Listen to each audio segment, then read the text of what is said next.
విధంగా పెట్టి ఒక ముక్కాలు వరకు డిప్ చేయాలండి. డిప్ చేసిన తర్వాత ఆయిల్లో వేయాలి. ఆయిల్ అలాగే తీసి వదిలేయాలి.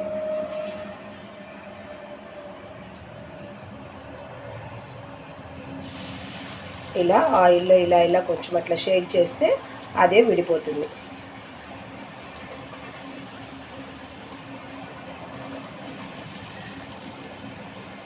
చూసారు కదా ఎలా విడిపోయిందో.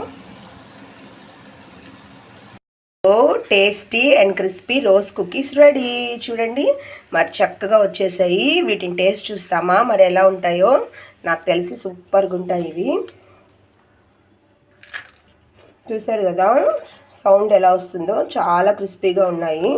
తప్పక ట్రై చేయండి, చాలా టేస్టీగా ఉన్నాయి.